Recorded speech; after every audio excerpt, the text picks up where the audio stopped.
जो राम को लाए हैं हम उनको लाएंगे, यूपी में एक बार फिर भगवा लहराएंगे। चुनावी मौसम में ये गाना तो सुपरहिट हुआ, लेकिन वोटिंग के वक्त अयोध्या वासियों ने इस गाने को सीरियसली नहीं लिया। जहां यूपी की 80 में से 80 सीटों पर भगवा लहराने का दावा था, वहीं आज समाजवादी पार्टी की लाली ज्यादा देखने को मिल रही है। सबसे चौंकाने वाले नतीजे फैजाबाद सीट यानी जिसके अंतर्गत अयोध्या नगरी आती है, वहां से देखने को मिले हैं। सपा कैंडिडेट अवधेश प्रसाद ने भाजपा के लल्लू सिंह को लगभग 55,000 वोटों से हराकर अयोध्या सीट पर अपना परचम लहराया है। वैसे तो बीजेपी को इस बार यूपी की कई सीटों पर हार का कड़वा घूंट पीना पड़ रहा है, लेकिन अयोध्या की यह हार उन घावों में से है जिसे विपक्ष मोदी योगी की जोड़ी को कभी नहीं भूलने देगी। रामलला की प्राण प्रतिष्ठा 22 जनवरी को हुई और अयोध्या में वोटिंग चुनाव के 5वें फेज में 20 मई को हुई। बीजेपी को उम्मीद थी कि ये 4 महीने तक राम मंदिर की यादें ताज़ा रहेंगी और अयोध्या वासी तो हमेशा की तरह बीजेपी को याद रखेंगे। हालांकि बीते दिन जब वोटों की गिनती हुई तो सारा का सारा गणित उल्टा पड़ गया। ऐसे में अब कई सवाल उठ रहे हैं। पहला तो ये कि आखिरकार अयोध्या में बीजेपी से क्या कमियां रह गईं।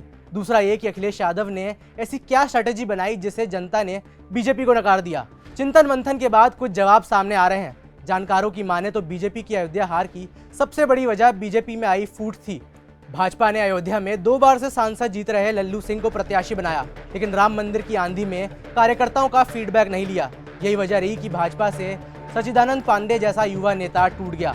चुनाव की घोषणा के 6 दिन पहले 12 मार्च को सचिदानंद ने बसपा ज्वाइन कर ली। इसके बाद उन्हें यहां से टिकट दे दिया गया।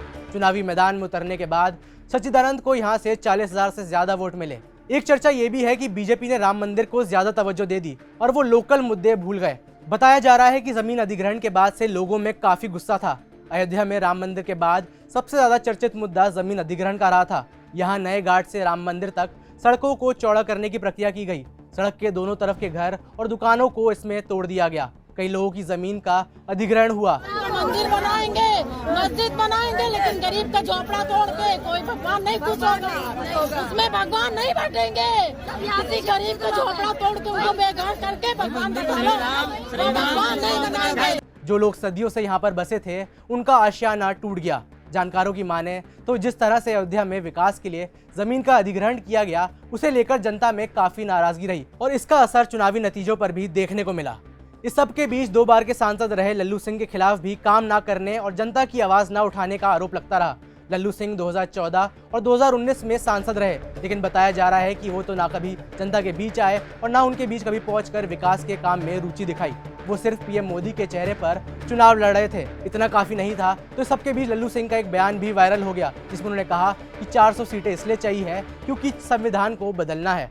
उनका वीडियो वायरल हुआ, जिसके बाद विपक्ष ने भी इस मुद्दे को काफी उठाया। इसके लिए कई नियम बदलने होंगे, संविधान में संशोधन करना होगा और बहुत सारे काम करने।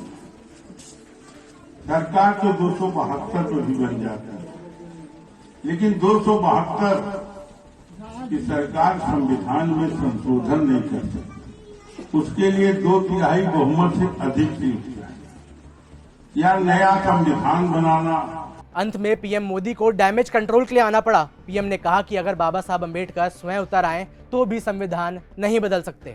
चुनावी नतीजों के बाद बीजेपी की हार के इतने सारे फैक्टर सामने आ रहे हैं, लेकिन चुनाव के दौरान अयोध्या वासियों ने अपने मूड की भनक तक नहीं लगने दी। जितनी भीड़ पीएम मोदी और सीएम योगी के रोड शो में दिखाई देती थी, दशकों के इंतजार के बाद राम मंदिर का निर्माण हुआ था, उसकी चर्चा थी, लेकिन तब भी ये जज्बात वोट में तब्दील नहीं हुए। एक तरफ बीजेपी की स्ट्रैटेजी बुरी तरह फेल हुई तो उधर समाजवादी पार्टी और खास तौर पर अखिलेश यादव की स्ट्रैटेजी ने कमाल दिखा दिया। अखिलेश यादव की क्लियर स्ट्रैटेजी थी। उन्होंने अयोध्या में सबसे ज्यादा फोकस ग्रामीण क्षेत्रों पर रखा। अयोध्या के ग्रामीण क्षेत्रों में जब अखिलेश यादव खुद प्रचार करने के लिए गए तो उन्होंने राम मंदिर पर तो कोई टिप्पणी नहीं की, लेकिन ग्रामीणों को शहर में हो रही परेशानियों से जरूर वाकिफ करवाया। जमीन अधिग्रहण का मुद्दा, मुआवजे का मुद्दा, युवाओं को नौकरी न मिलने का मुद्दा, ये जैसे इमोशनल टॉपिक्स थे, उन पर अखिलेश यादव ने जनता की नफ्स को पकड़े रखा।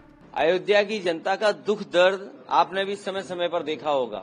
जिस तरह के सरकार का कामकाज था, लोगों को मुआवजा नहीं दिया सही जमीन का, लोगों के साथ अन्याय किया, आपने मार्केट की कीमत से जमीनें नहीं ली उनकी। जब लैंड एक्विजिशन करने के लिए आप चले तो आपने दबाव बना करके, झूठे मुकदमे लगा करके उनसे जमीन छीन ली। अखिलेश की दूसरी स्ट्रैटेजी मुस्लिम को एकजुट करना था, जातीय समीकरण को समझना था और वो इसमें कामयाब भी रहे। मुस्लिम वोट एकजुट हुआ और इंडिया गठबंधन के पक्ष में वोट डाले गए। वहीं जिस हिंदू वोट बैंक के सहारे बीजेपी टिकी हुई थी, इंडिया गठबंधन उसे भी तोड़ने में कामयाब रही। बीएसपी के पाले में दलित और ओबीसी वोट चले गए, जिसकी वजह से बीजेपी को नुकसान हुआ। अयोध्या के चुनावी नतीजे बीजेपी के लिए एक बड़ा सेटबैक है। रामलला की प्राण प्रतिष्ठा हुई तो पीएम मोदी सामने रहे। रामलला की पहली होली, रामलला की पहली रामनवमी, रामलला का सूर्य तिलक, जब भी मौके आए तो जय श्री राम के साथ मोदी योगी के पक्ष में नारे सुनने को मिले। लेकिन अयोध्या वासी शायद कुछ अलग ही मन बना चुके थे। ये सब कहने के बाद हालांकि ऐसा नहीं है कि राम मंदिर की वजह से बीजेपी को पॉलिटिकल माइलेज नहीं मिला। अयोध्या में ना सही, लेकिन यूपी और देश के बाकी शहरों में जरूर इसका असर देखने को मिला। दिल्ली और मेरठ, जहां मैंने खुद जाकर ग्राउंड रिपोर्ट की थी, वहां पर जनता के लिए राम मंदिर का निर्माण एक बड़ा मुद्दा था और इसे भावनाओं को लेकर जनता ने वोट भी दिया। अयोध्या में हुई बीजेपी की हार को लेकर आप कैसे देखते हैं? साथ ही समाजवादी पार्टी और इंडिया गठबंधन की अयोध्या में जीत को आप कैसे देखते हैं? हमें नीचे कमेंट्स में बताएं। मेरा नाम है वैभव, देखते रहिए जी स्विच।